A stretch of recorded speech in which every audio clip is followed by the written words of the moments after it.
Rajasthan excise act का chapter 3 start करने वाले हैं हम लोग।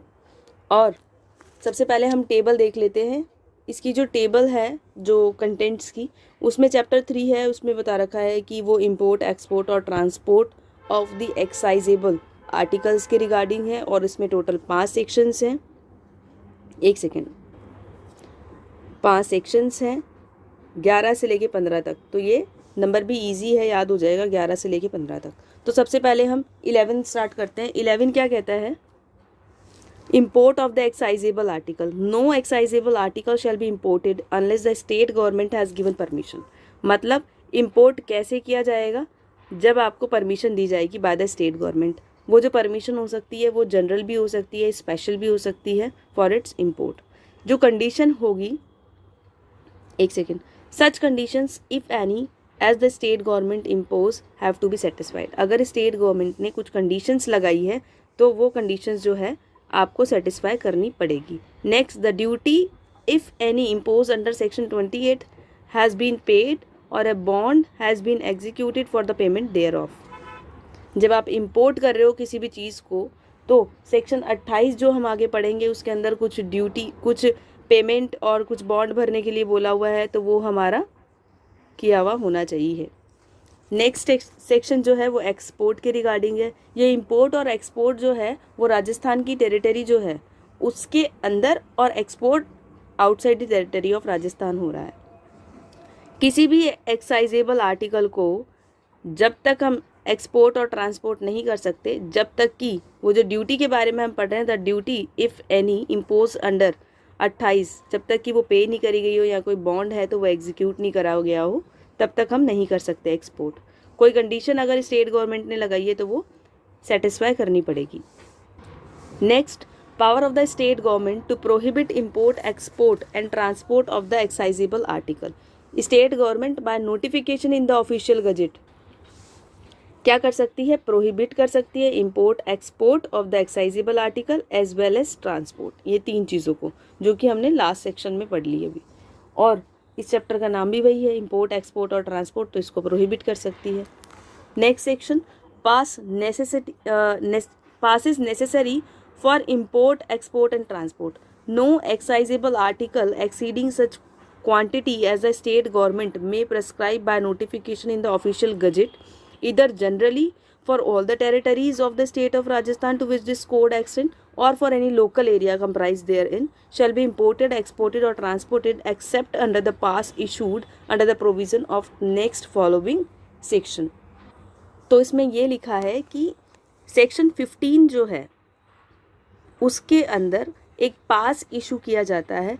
तो जब भी कोई भी आर्टिकल, एक्साइजेबल आर्टिकल अगर इंपोर्ट हो रहा है या एक्सपोर्ट हो रहा है या ट्रांसपोर्ट हो रहा है, तो उस पास की रिक्वायरमेंट है। उस पास के बिना ये तीनों काम नहीं हो सकते। Provided also that unless the state government shall otherwise direct that no pass shall be required for the transport of any excisable article or the intoxicating drug exported under a pass issued by the officer duly authorized in this behalf from any place beyond the limits of those part of the Rajasthan to which this code extend to any other place beyond the said limit।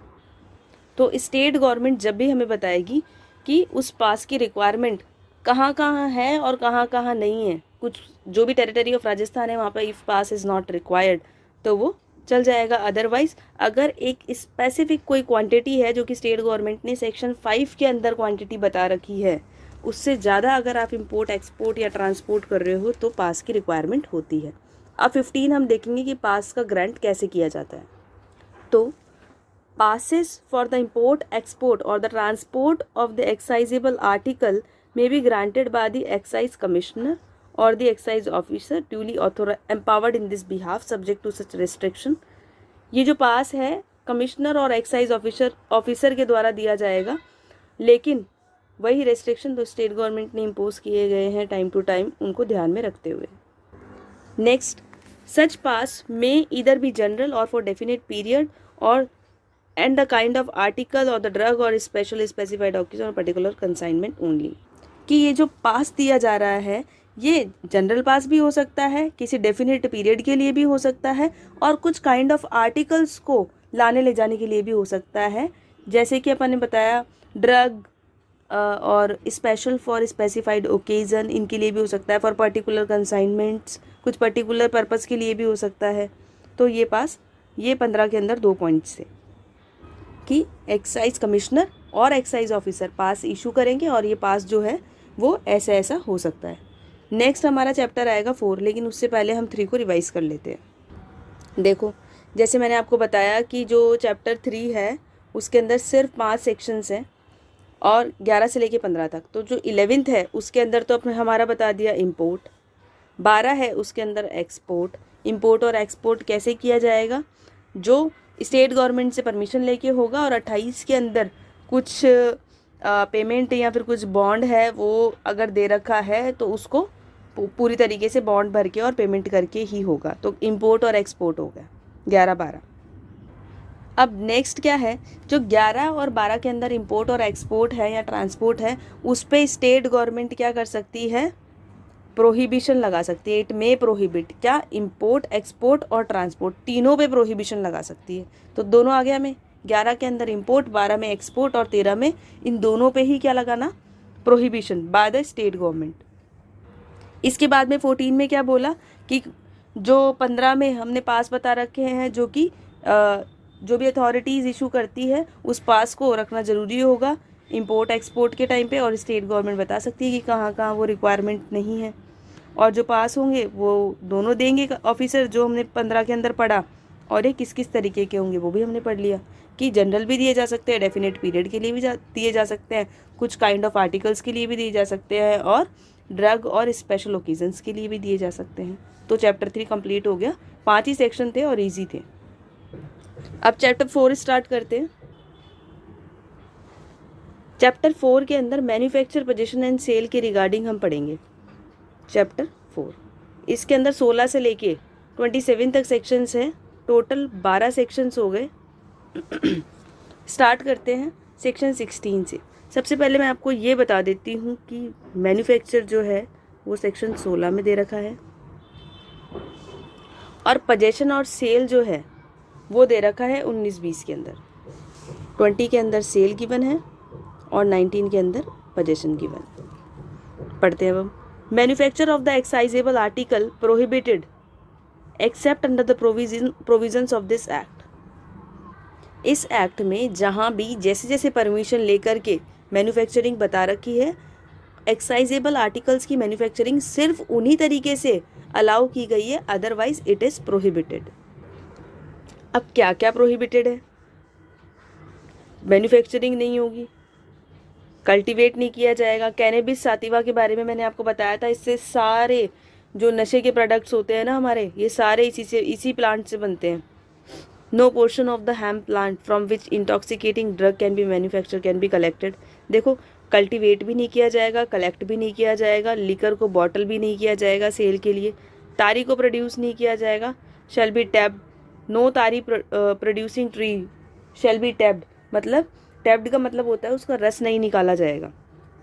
No तारी shall be drawn from any tree, तारी को भी नहीं निकाला जाएगा किसी tree से। और नो पर्सन शैल यूज और कीप और have the position of any material, steel, utensil, implement, instrument और apparatus whatsoever for the purpose of manufacturing any excisable article। तो कहने का मतलब है इन्होंने जी के अंदर क्या डाल दिया, जो भी इस तरीके के टूल्स और मैन्युफैक्चरिंग मशीन्स होती हैं, जो भी जिसकी वजह से ये एक्साइजेबल आर्टिकल्स बनते हैं, उन मटेरियल्स का पोजेशन, यूज़, कीप और हैविंग जो भी है वो नहीं होना चाहिए।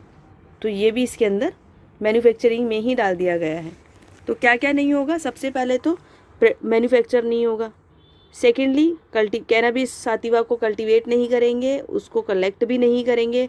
हाँ, कोई अगर ऐसे कह रहा है हम कल्टीवेट नहीं कर रहे हैं, हम तो सिर्फ कलेक्ट करके ला के दे रहे हैं, तो वो भी मैन्युफैक्चरिंग के अंदर ही इंक्लूडेड है। देन बॉटल नहीं करना, उसको टैप्ड नहीं करना और ड्रॉ भी नहीं करना। किसको, तारी को। 2 चीज़ें तारी से रिलेटेड है, एक चीज़ रिलेटेड है किससे, जो भी मैन्युफैक्चरिंग मशीन्स हैं उनसे रिलेटेड है, और बाकी कैनाबिस साटिवा से 2 चीज़ रिलेटेड है। क्या चीज़, ना तो उसको कल्टीवेट किया जाएगा, ना कलेक्ट किया जाएगा, और एक चीज़ तो है कि मैन्युफैक्चरिंग ही नहीं होगी इन सब चीज़ों की। Then except under the authority and subject to the terms and conditions of the license granted in that behalf by the excise commissioner or by the excise officer duly empowered in this behalf। कब कर सकते हो आप ये सब चीज़ें? जब आपको एक लाइसेंस मिला हुआ है इसके रिगार्डिंग, और लाइसेंस किसने दिया है? एक्साइज कमिश्नर या फिर एक्साइज ऑफिसर ने, तो ही आप ये सब चीज़ें करोगे, वरना नहीं कर सकते हैं। नेक्स्ट, नो डिस्टिलरी, ब्रीवरी और pot still be constructed or worked except upon the authority and subject to the terms and condition of the license granted in that behalf by the excise commissioner। देखो, जो distillery और bury और pot still जो है, ये सारे एक तरीके से मेथड ही हैं लिकर बनाने के, तो इस तरीके का काम भी नहीं किया जाएगा। इसके लिए भी आपको लाइसेंस की ज़रूरत है, जो कि एक्साइज कमिश्नर ही देगा। तो 16 के अंदर हमने मैन्युफैक्चरिंग पढ़ ली, 6 चीज़ें हमें बताई, ABCD, तो 7 चीज़ें हो गई। 7 चीज़ें हमने पढ़ी जो कि मैन्युफैक्चरिंग के अंदर इंक्लूडेड रहेगी। देन हमने पढ़ा कि इन सब को करना है तो एक लाइसेंस की ज़रूरत है। उसके बाद में हमने पढ़ा कि डिस्टिलरी, ब्रूअरी और पॉट स्टिल जो है, ये भी काम नहीं करा जाएगा विदाउट लाइसेंस। देन 17 कहता है एस्टैब्लिशमेंट और लाइसेंसिंग ऑफ डिस्टिलरीज और warehouses subject to such restrictions and the conditions of the state government as may impose। Excise commissioner क्या करेगा? establish a distillery or pot still in which the spirit may be manufactured under the license granted under this act। क्योंकि कहीं ना कहीं तो बनेगा ही, तो इस एक्ट ने जहाँ जहाँ लाइसेंस दे रखा है उससे वो मैन्युफैक्चरिंग होगी। इसके लिए क्या इस्टेब्लिश कर सकता है? डिस्टिलरी और पॉट स्टिल। कौन? Excise commissioner. Next, discontinue any distillery, establish कर सकता है और डिसकंटिन्यू भी कर सकता है। Then license the construction and working of the distillery और द पॉट स्टिल और brewery on such conditions as the state government में इम्पोज। लाइसेंस दे सकता है जैसे कि स्टेट गवर्नमेंट ने जो भी कंडीशंस लगा रखी है उन कंडीशंस को ध्यान में रखते हुए डिस्टिलरी, पॉट स्टिल और ब्रूअरी, इन तीनों को ही लाइसेंस दे सकता है। देन एस्टैब्लिश और license a warehouse within any excisable area article. वापस पढ़ते हैं इसको। एस्टैब्लिश और license a warehouse wherein, ऐसा वेयर हाउस इस्टेब्लिश और लाइसेंस कर सकता है जिसमें any excisable article may be deposited and kept without the payment of duty. जहाँ पे किसी भी एक्साइजेबल आर्टिकल को डिपॉजिट किया जा रहा है और बिना पेमेंट ऑफ एक्साइज ड्यूटी जो है क्या किया जा रहा है? रखा जा रहा है। वहाँ क्या कर सकता है? इस्टेब्लिश और लाइसेंसिंग कर सकता है वेयर हाउस की। Discontinue any warehouse so established, अगर कोई इस्टेब्लिश्ड भी है उसको डिसकंटिन्यू कर सकता है। तो यहाँ पर एक्साइज कमिश्नर का क्या क्या काम है? बेसिक काम तो क्या है? इस्टेब्लिश करना। दूसरा, अगर कोई इस्टेब्लिश्ड है और उसको लगता है कि नहीं होना चाहिए तो उसको डिसकंटिन्यू करना। तीसरा, लाइसेंस देना। चौथा, इस्टेब्लिश और लाइसेंस करना। इस्टेब्लिश, डिसकंटिन्यू, लाइसेंस और इस्टेब्लिश्ड और लाइसेंस। आ गया समझ में? और इन वर्ड्स के मतलब मैं आपको बता देती हूँ। डिस्टिलरी का मतलब होता है ऐसी फैक्ट्री जहाँ पे स्ट्रॉन्ग एल्कोहलिक ड्रिंक बनाई जाती है, वो डिस्टिलरी होता है। दूसरा, जो पॉट स्टिल है वो क्या होते हैं? एक ऐसी स्टिल, यहाँ पे एक डायग्राम दिख रहा होगा आपको छोटा सा इस तरीके का, ऐसी still used for distillation of alcohol. तो ये जो टर्म्स है इनकी मीनिंग आना ज़रूरी है हमें, अदरवाइज़ हम समझ ही नहीं पाएंगे। देखो 18 क्या बता रहा है हमें कि कोई भी ऐसी प्लेस है जहाँ पे जो भी अपने एक्साइजेबल आर्टिकल्स हैं उनको स्टोर किया जा रहा है, या फिर वो लाइसेंस्ड भी है जगह, और जो भी काम जो वो कर रहे हैं, डिस्टिलरी का काम कर रहे हैं या ब्रूअरी या पॉट स्टिल उन्होंने रखी हुई है या कोई वेयर हाउस है किसी भी तरीके का, और देयर इज़ एनी, कोई भी जो ड्यूटी है हमारे एक्ट के अंदर वो ड्यूटी उस पर इम्पोज करी हुई है और वो ड्यूटी जो है उन्होंने पे कर दी है, the amount has already been paid, और अगर कोई बॉन्ड भी है वो भी एग्जीक्यूट कर दिया गया है, तो हम उस एक्साइजेबल आर्टिकल को उस डिस्टिलरी से हटा नहीं सकते। अब मैं इसको रीड करती हूँ और आप लोग समझना। No excisable article shall be removed from any distillery, brewery or pot still or other place of the storage established or licensed under this act unless the duty, if any, payable therefore under this act has been paid or the bond which has been executed for the payment thereof। तो हम किसी भी एक्साइजेबल article को तब ही उस जगह से, distillery या पॉट स्टिल या ब्रेवरी, जो भी कोई वेयर हाउस है वहाँ से हटा सकते हैं जब उन्होंने वो उनकी जो एक भुगतान राशि थी उन्होंने नहीं दी गई हो। देखो उन्होंने नीचे लिखा है, जब तक कि इस अधिनियम के अधीन उसके लिए देय शुल्क यदि कोई हो उसका भुगतान नहीं किया हो, उस भुगतान के बंद पत्र का निष्पादन नहीं किया हो, उस बॉन्ड को नहीं भरा हो या फिर उस अमाउंट को पे नहीं किया हो। उसके बाद में 19 में है पोजेशन ऑफ एक्साइजेबल आर्टिकल। इसमें कहता है, मैंने आपको बताया था ना 16, 19 और 20, 16 के अंदर मैन्युफैक्चरिंग, 19 में पोजेशन, 20 के अंदर सेल। तो 19 कहता है कि possession of excisable article in excess of the quantity prescribed by the state government is prohibited except under the permission.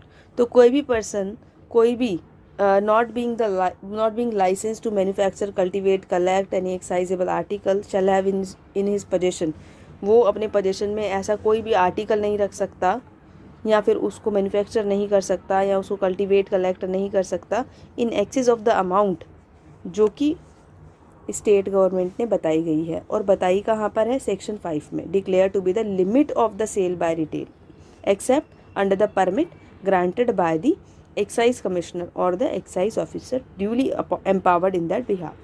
अगर एक्साइज कमिश्नर या फिर एक्साइज ऑफिसर ने आपको परमिट से उसको अलाउ किया हुआ है तो ही आप उसको रख सकते हो। उसका पोजीशन में कोई चीज़ होना उसी अमाउंट में रख सकते हैं। इसके बाद में 1 जो है, it shall not extend to, किस पे नहीं लगेगा? Foreign liquor in possession of any common carrier और the warehouseman as such, B इसका हटा दिया। तो मतलब फॉरेन लिकर पे ये नहीं लगेगा उसके पोजीशन पे, क्योंकि सेक्शन 5 में स्टेट गवर्नमेंट फॉरेन लिकर के ऊपर ये लिमिट नहीं लगाती होगी, इसलिए ये नहीं लगेगा उस पर। थर्ड पॉइंट ये आता है, a license vendor shall not have in his position at any place other than authorised by his licensee any quality of the excisable article in excess of such quantity as state government under 5। बस वही चीज़ है कि कोई जो vendor है, licence vendor जो है, वो भी नहीं रखेगा जो कि 5 में बता रखी है कि इस लिमिट से ज़्यादा नहीं रख सकते। इस लिमिट से अगर ज़्यादा आप रखते हो तो वो उसको होलसेल माना जाता है फिर।